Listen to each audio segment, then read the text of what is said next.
My ex-husband went to my house to pick up our son and found me arguing with my new partner. Then he posted, "How fun it is to see others endure the hell you already escaped." How dare he? I don't even know where to start, honestly. I feel such a deep rage that my hands are shaking as I write this. My ex-husband, Carlos, a man with whom I shared 10 years of my life, the father of my son Leo, has just shown that he is the most petty, cruel, and pathetic person I have ever known. He posted that on his wall, for all our old friends, his family, mine to see. How fun it is to see others endure the hell you already escaped. And people like it. They comment with laughing emojis, as if my life, my new life, the one I have fought so hard to build, were a joke for his personal entertainment. All because he came to pick up Leo and caught my partner, Fernando, and me in the middle of an argument. So what? Don't real couples argue? What he doesn't understand, what he never understood, is that ours was an argument, not a fight, it was passion. We were debating the color to paint the living room. I wanted an emerald green, something lively, with personality. Fernando preferred a more sober navy blue. And yes, we got heated. There was energy in the air, two wills clashing, negotiating, feeling something. It was real. It was the kind of interaction Carlos and I hadn't had in the last 5 years of our marriage. Our hell wasn't the fights, it was the silence. A sepulchral, gray, suffocating silence. I remember Carlos's face perfectly when I opened the door. We were in the hallway, Fernando with a color sample in his hand and me gesturing, saying something like, "How is it that you don't understand my vision?" Carlos just stood there on the threshold with that expression of his that I detest so much. That false calm, that slightly arched eyebrow he uses instead of a personality. He didn't say anything, just looked from me to Fernando and then into my house, the one that finally feels like a home. His gaze was a judgment. I felt him analyzing us, cataloging us in his cold, calculating mind. Leo ran out to hug him and the tension broke, but I had already seen it. I saw the seed of his malice in that condescending little smile that barely formed on his lips. What hurts me the most is the hypocrisy. He talks about hell as if I had been some kind of demon. And him, the man who would come home from work and melt into the sofa until bedtime, the one who answered with monosyllables to my attempts to connect, the one who considered a romantic outing to be going to the same old Italian restaurant to order the same old dishes. I was dying inside, withering in a predictable and soulless routine. Leaving him was an act of survival. Finding Fernando was like breathing again. With Fernando there is laughter, there are debates, there are impromptu trips, and yes, sometimes there are arguments about the color of a wall because we are alive. We are building something together, and that is a messy and noisy process. After Carlos left with Leo, Fernando came over and hugged me. "Sorry about that," he said. "I didn't want your ex to see us like that." And I kissed him and told him not to worry. I explained that this was exactly what Carlos couldn't stand, seeing that my life was going on, that it was vibrant and full of emotions that he is incapable of processing. At that moment, honestly, I thought it was just an anecdote, a small victory, proof that my new life was much more authentic than the pantomime I lived with him. I never imagined he would use that moment, a private and unimportant instant, as ammunition to humiliate me publicly. So here I am reading his stupid sentence over and over again. Every like feels like a stab. Every comment is a confirmation that he has managed to paint the narrative he wanted, that I am the problem, that I am difficult, the hell. And he, of course, is the poor survivor who escaped. He has turned my passion into madness, my vitality into drama, and all with a single cowardly sentence posted from the safety of his phone. "You are not being funny, you are being a bully, and I am not going to let you get away with it." I needed to vent here before deciding what I am going to do, because right now the only thing I want is for him to swallow every one of his words. The humiliation didn't take long to spread. First, it was a message from an old college friend. I saw Carlos's post. "Everything okay, girl?" Then my cousin sent me a screenshot with a wide-eyed emoji. The post was being shared. Those people who witnessed our perfect marriage for years, now had the confirmation they secretly perhaps had always wished for. I was the one to blame for the divorce. Carlos's narrative was simple, effective, and venomous. He was the calm, stoic man, and I was the chaotic woman he had finally freed himself from. The rage I felt before transformed into an icy anxiety that settled in my chest. I couldn't leave it like that. I couldn't allow that lie to become the official truth. After mulling it over for hours, I decided I had to call him. I had to confront him. Fernando advised me to let it go, not to give it more importance. He's just looking for a reaction, he told me. But he doesn't get it. This isn't just a post, it's my reputation. It's the story they will tell my son one day. I needed him to delete it and apologize. Gathering my courage, with my heart hammering in my temples, I dialed his number. I prepared for a battle, rehearsing my arguments, visualizing myself firm and dignified. When he answered, his voice was exactly as I remembered it from our worst moments, monotonous, devoid of emotion, a wall of indifference. I told him, in the most controlled voice I could manage, that his post was unacceptable, cruel, and a lie. I demanded he delete it immediately. I expected yelling, denials, anything. But what I received was much worse. Silence. A long, heavy silence on the other end of the line. And then a sigh. A condescending sigh, as if I were a child having a tantrum. Anna, he said, and my name in his mouth sounded like an insult. I'm not going to discuss this with you. It's my profile and I can write what I feel. That's when I lost control. What you feel? You feel you have the right to humiliate me, to lie about our life and about mine.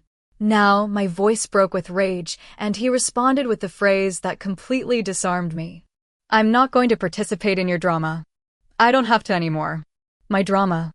He lights a bonfire in my garden, and when I scream at him to put it out, he accuses me of being dramatic. It's a textbook tactic he always used. When I tried to talk about our problems, about my loneliness, about the lack of connection, he always dismissed it as your dramas. He was doing the same thing to me again, but now from a distance, without having to look me in the face. The call ended with me hanging up abruptly, trembling with helplessness. Not only had he not apologized, but he had gotten exactly what he wanted, to make me feel small, crazy, and exaggerated. Fernando, who had heard my side of the conversation, tried to comfort me, but I was in another world. His logic of ignore him no longer worked for me. Ignoring him was letting him win. Ignoring him was accepting the hell label he had so generously pinned on me. No, ignoring him was not an option. I barely slept that night, tossing and turning in bed, the conversation replaying in my head. His calmness was an aggression. His refusal to fight was the most arrogant form of fighting that existed. And I realized something. It wasn't enough for him to delete the post. I needed people to see the truth. They needed to see how happy I am with Fernando. They needed to see that my life was not a hell, but quite the opposite. The call hadn't been a failure, it had been a revelation. It was no longer about defending myself, it was about counterattacking, and I knew exactly how I was going to start. My counterattack was not going to be vulgar or direct like his. It was going to be subtle, elegant, and, above all, public. I had to show, not tell. So I came up with the idea of a dinner party. A small, intimate dinner with my sister and her husband. My sister, despite everything, still has contact with some of Carlos's friends, and I knew that anything she saw would spread like wildfire through the family gossip channel. It was the perfect stage. I would show them the harmony, the complicity, and the happiness that define my new life. It would be a living refutation of Carlos's lie. I spent 2 days planning everything. I wanted the atmosphere to be perfect. I bought scented candles. I cooked Fernando's favorite dish. I chose an expensive wine. I felt like a stage director preparing her masterpiece. I gave Fernando precise instructions, though I disguised them as affectionate suggestions. Honey, why don't you wear that blue shirt that looks so good on you? And tonight let's just be ourselves, relaxed, happy.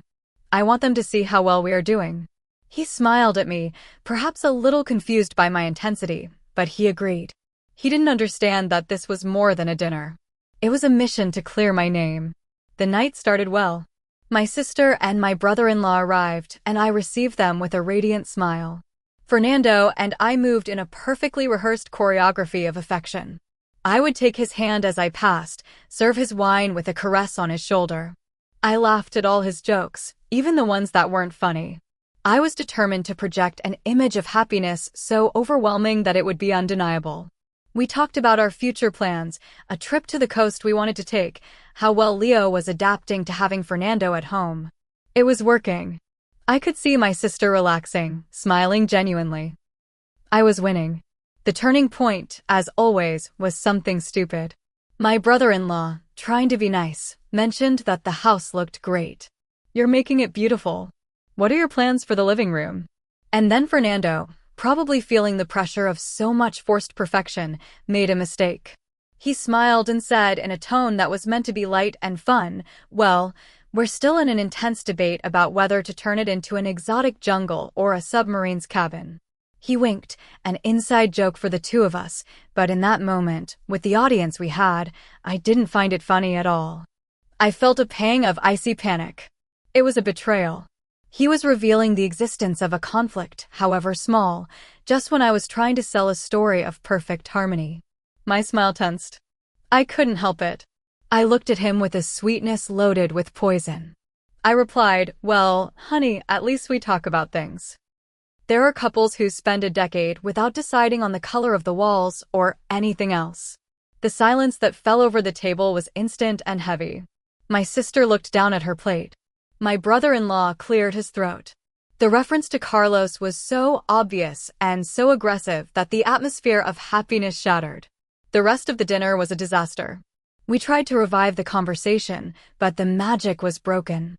The tension between Fernando and me was palpable, an undercurrent of resentment that everyone at the table could feel. I was furious with him for his recklessness, and he was clearly annoyed by my disproportionate reaction. They left as soon as they could, with vague excuses about having to get up early. As I closed the door behind them, I knew that my plan had not only failed, but had achieved the opposite. I had just given them concrete proof that there was indeed a hell in my house. And the worst part is that this time I had started the fire myself. As soon as the door closed, the silence that remained was not of peace, but the one that precedes a storm. I turned slowly with my arms crossed and looked at Fernando. I expected an apology, an acknowledgement that he had ruined my plan with his stupid comment, but on his face there was no regret, only a frustration that mirrored my own. He was the one who spoke first, and his words were not what I wanted to hear. "What was that about, Anna? What the hell happened to you?" His tone was not conciliatory, it was accusatory. "What happened to me?" I snorted, incredulous. "You? What happened to you? Did you think it was a good idea to bring up our arguments in front of my sister? You knew perfectly well how important tonight was for me." The dam of my self-control broke and the rage I had been containing all night overflowed. I started pacing the living room, gesturing, my voice rising in volume with each word. I accused him of not supporting me, of not understanding the gravity of Carlos's attack, of taking the humiliation I was suffering lightly. Fernando didn't hold back. "This has nothing to do with supporting you. This is crazy.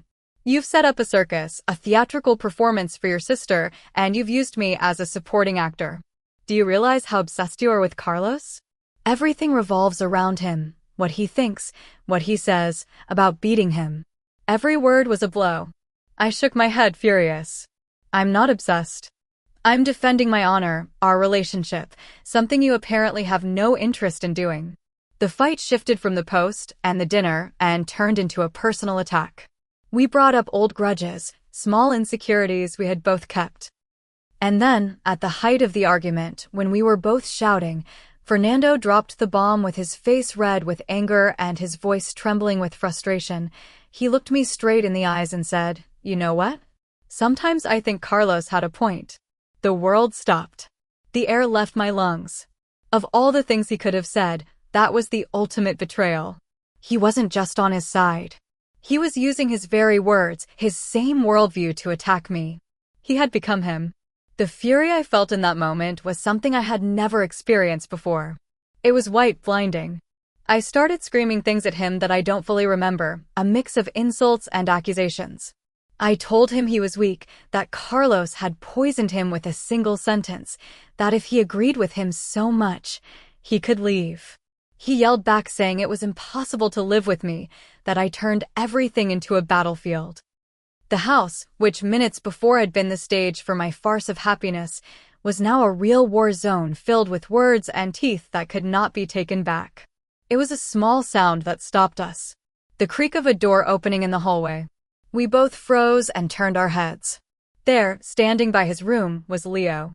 His eyes were wide open, scared, with his favorite stuffed animal clutched to his chest. He wasn't crying, but his face was a mask of confusion and fear. He had heard us. He had heard all the venom, all the rage. The silence that followed was louder than the screams. We looked at each other, Fernando and I, and for the first time that night I saw something other than anger in his face. I saw a deep desolation. The hell Carlos spoke of was no longer a metaphor. It was here in my living room, and my son was at the door watching it. Seeing Leo there, so small and vulnerable, should have been a wake-up call, a moment of clarity. But the shame and guilt transformed almost instantly into a new wave of resentment. It was Carlos's fault. His post, his malice, had been the first domino tile that had caused this disaster. If it weren't for him, Fernando and I would not have argued. If it weren't for him, my son would be sleeping peacefully in his bed instead of witnessing a horrible scene. My mind, desperate to find a villain, clung to him more tightly than ever. Fernando was the first to move. He knelt down slowly and told Leo in a soft, broken voice to go back to bed, that Mommy and he were just talking loudly. Leo didn't move, he just looked at us. Finally, I was the one who took his hand and led him back to his room, tucking him in silently. When I returned to the living room, Fernando was grabbing his car keys and his jacket. "I need to get out of here. I need to get some air," he said without looking at me. I didn't beg him to stay. I didn't apologize. I just stood there rigidly, seeing him as a deserter fleeing the battlefield. When the front door closed, a definitive silence filled the house. I collapsed onto the sofa. The same sofa where hours before I had performed my comedy of happiness. The adrenaline from the fight dissipated, leaving only a cold emptiness and an overwhelming sense of defeat. My plan to prove my happiness had ended with my partner leaving the house and my son terrified. The irony was so cruel I almost laughed, but instead of laughter, what I felt was a righteous indignation that began to burn again in my chest.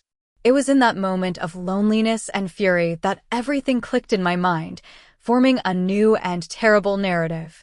Carlos hadn't just made a comment, he had cast a curse. It had been a calculated act of sabotage. He knows what I'm like. He knew that a public attack would destabilize me, that I would become obsessed with clearing my name. He knew that would create tension between Fernando and me.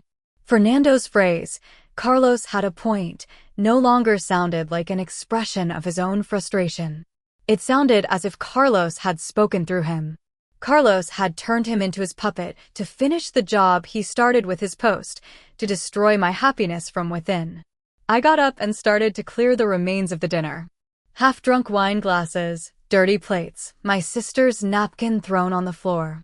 Each object was proof of my failure, but in my distorted mind they were evidence of Carlos's crime. It wasn't my pride that caused the fight, it wasn't my need for control, it was his malicious interference. I was the victim here, a woman simply trying to be happy while her ex-husband, consumed by jealousy and resentment, conspired from the shadows to bring her down. And that's why I'm writing this. I sat down at the computer with a terrifying clarity. I need the world to know what he has done. This is not just about a social media post. This is about a man who cannot stand to see the mother of his child rebuild her life, and who is willing to use the most twisted psychological manipulation to ensure she is never happy. The question I put in the title, "How dare he," is no longer a question, it's an accusation. He started this war, but I am going to finish it, and I am going to make sure that everyone knows who the real monster is in this story. Popular Reddit comments on the main story. Anonymous user 1OP. I'm going to be direct.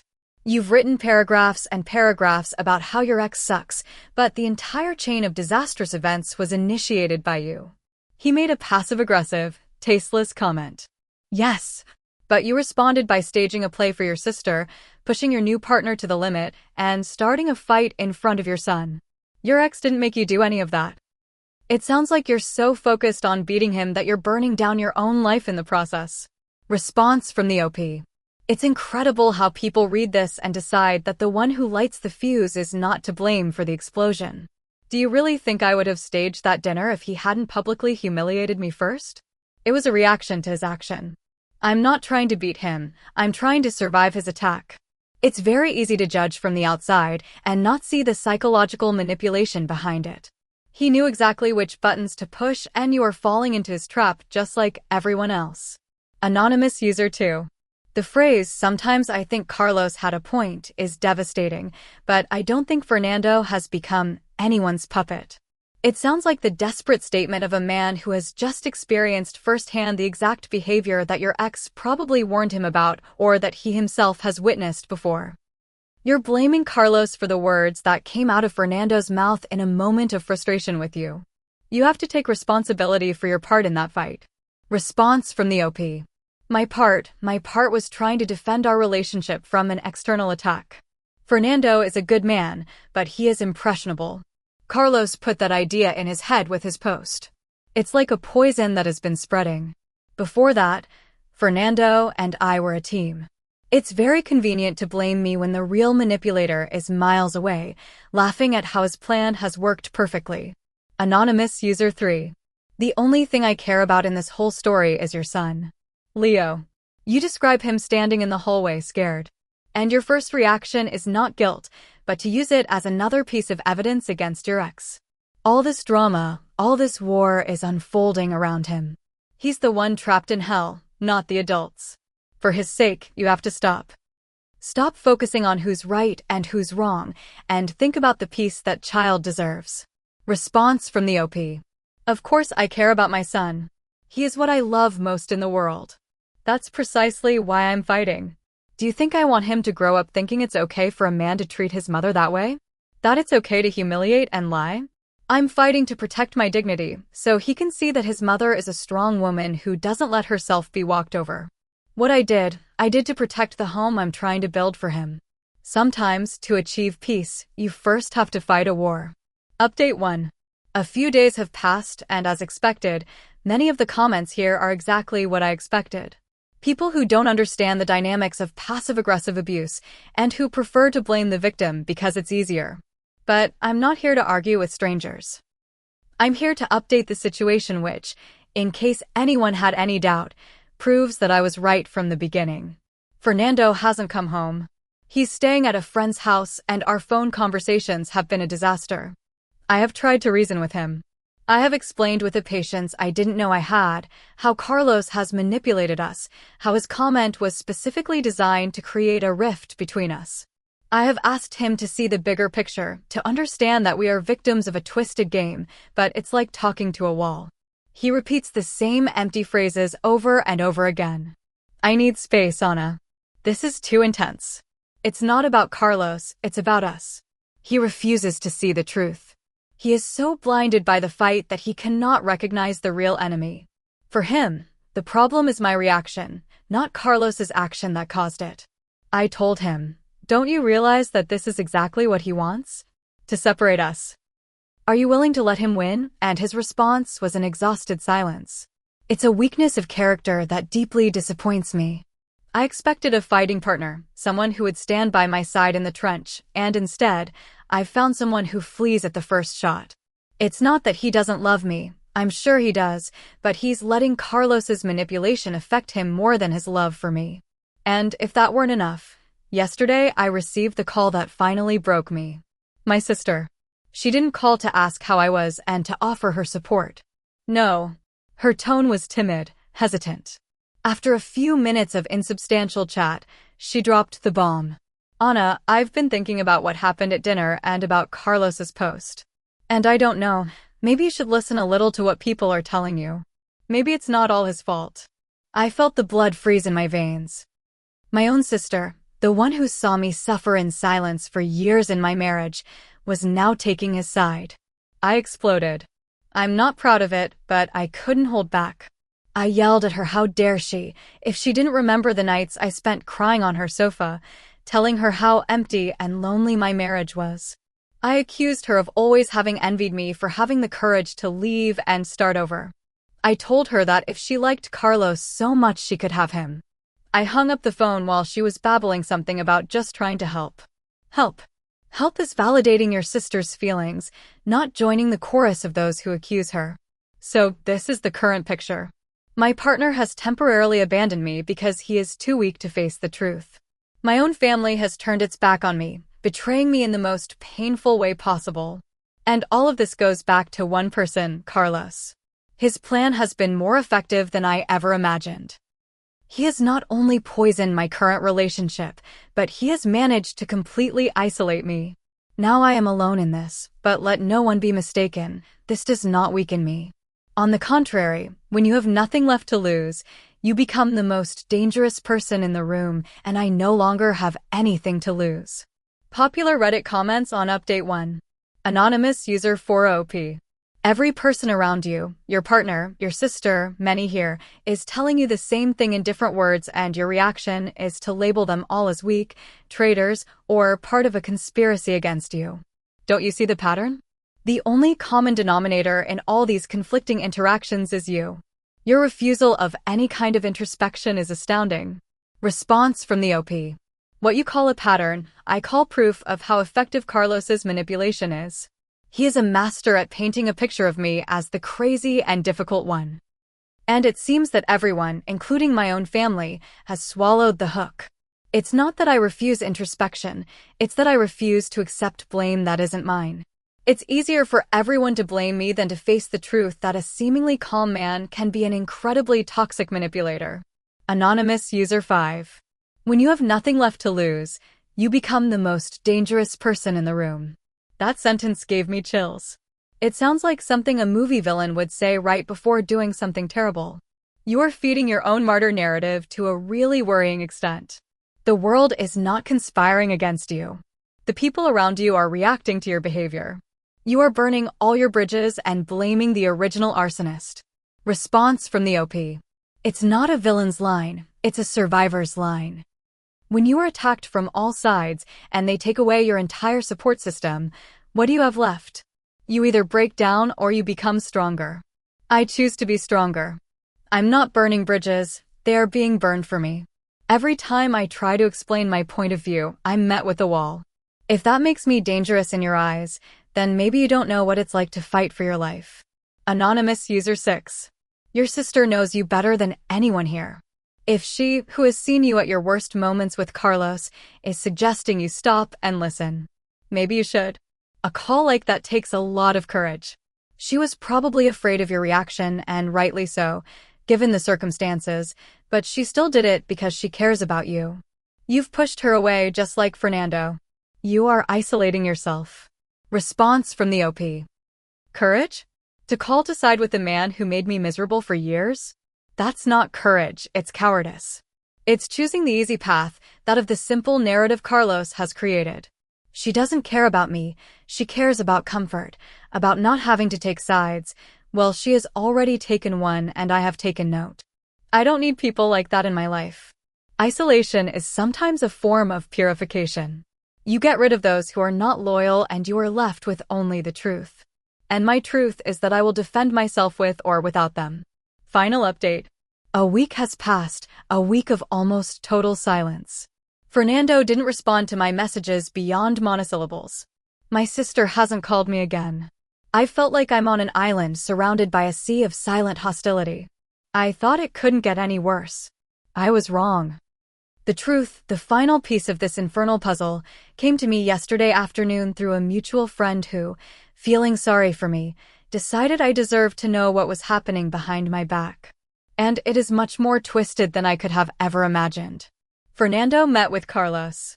I can't even believe it as I write it. My partner, the man who said he loved me, went to see my ex-husband. According to this friend, Fernando was devastated, confused, and didn't know who to turn to. So he contacted the only other person in the world who had been in a relationship with me. He went to ask for advice. Oh, as I see it, he went to get ammunition to use against me. He went to the very source of the poison to drink directly from it. And the sickest part of it all is the role Carlos played. He didn't gloat. He didn't yell, "I told you so."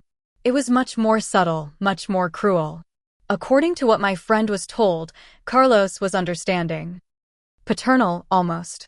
He told Fernando that he understood how difficult it could be, but that the most important thing in this whole equation was Leo's well-being. He spoke of the need to de-escalate the conflict, to create an environment of peace for the child. He used our son as a weapon, painting himself as the wise and concerned father, and implicitly me as the chaos from which Leo had to be protected. He manipulated Fernando into seeing the situation not as a couple's fight, but as a rescue mission to save my son from me. Last night, Fernando came home. It was the first time I had seen him in a week. He was calm, distant, with a cold resolution in his eyes that reminded me terribly of Carlos. He told me that we were over. He used all the phrases he had been programmed with. "I can't live on a constant battlefield. This isn't healthy for anyone. And the worst of all, Leo deserves to have peace." He had swallowed all the propaganda. I tried to argue, I tried to make him see that he was a puppet, that Carlos had brainwashed him, but he just shook his head and said, "It's not about him anymore, Anna. It's about this, about us, and this isn't working." He left. And this time I know it's for good. So here I am alone, but with absolute clarity. My initial theory was incorrect. Carlos didn't just throw a stone and watch the ripples. He actively supervised the demolition. He saw the crack his post created and intervened directly to make sure the building collapsed.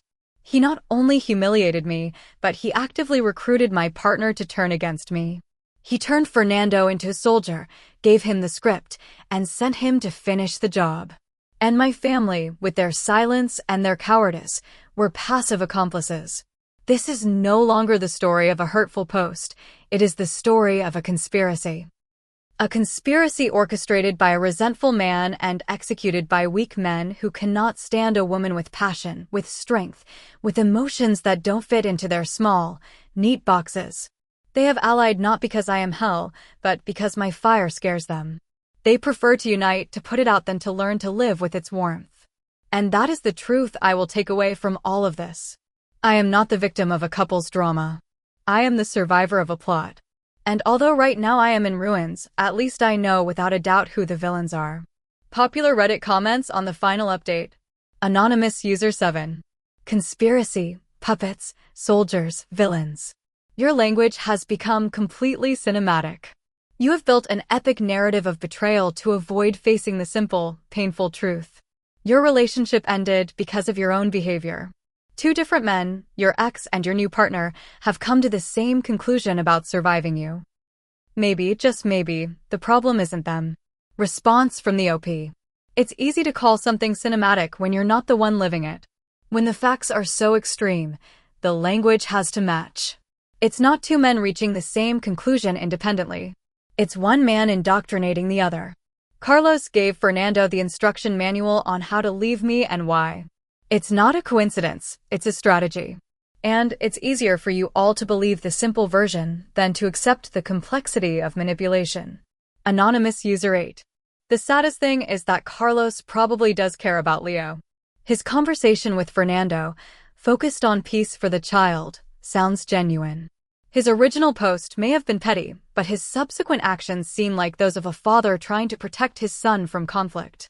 You, however, continue to see your son as a pawn in your war. You've lost your partner, your sister, and most importantly, you've lost sight of what really matters. Response from the OP. Protect his son from conflict. Do you know how you protect a child from conflict? By not starting it, by not posting trash on the internet to humiliate his mother. Using Leo as an excuse is the lowest, most despicable tactic of all. He does it to look like the good guy, the saint, while he stabs me in the back. Everything I've done has been to defend the home I want for Leo, a home where passion isn't mistaken for madness, and where his mother isn't a doormat for everyone to walk on. Anonymous User 9. After reading all this, I can only come to one conclusion. Congratulations, Carlos. You got out of there. And congratulations, Fernando, you did too. OP, I hope that someday, for your son's sake and for your own, you can read everything you've written and see what everyone else sees. Until then, I'm afraid you'll keep building hells and blaming others for the heat. Response from the OP. Congratulations to them, huh?